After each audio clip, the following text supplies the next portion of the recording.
So what pieces of advice do you have for students in CJ? So I'm guessing we have students in CJ. When you get those rejections, just take it, let it go. Don't hold on to it. Don't take it personally. You're going to get a ton of rejections. That's just kind of the game. But you focus on the yeses. You focus on the ones that want to, call you and do an interview. You focus on those, but don't focus on the rejections, because that's going to get you down. It's going to get you depressed. You think you're never going to get a job. Like that's what I thought to myself so many times. Like, I'm never going to get a job, but I got a job. So you just keep on going. You keep on pushing. My biggest takeaway, do not give up. Do not give up. I promise you it will be worth it.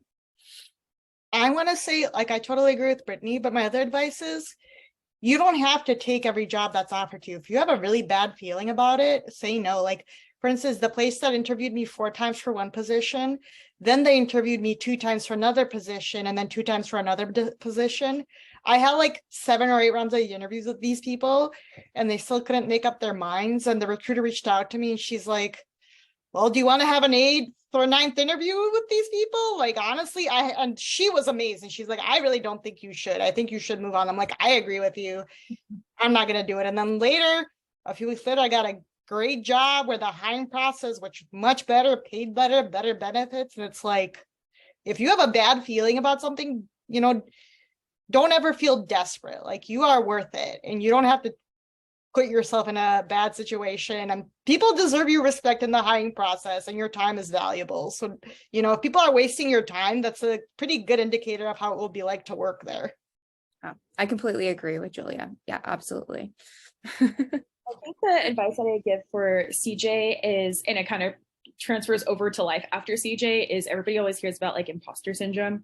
And I kind of had like this realization, I'm not kidding, maybe like a couple of weeks ago, where I think we oftentimes focus too hard on like, I should know this, or like, what's the correct like design for this. And the thing is that there is no singular way to do something. And that's the beautiful thing about the process, that the process is getting to that result, or like trying different methods. So I would just advise not to be so hard on yourself, because you're learning a new skill. So of course it's going to seem a little scary and new at first, but as long as you're just taking those actions every single day to counteract that imposter syndrome, whether that's like reading Medium articles or doing like master classes and things of that nature, yeah, it helps out.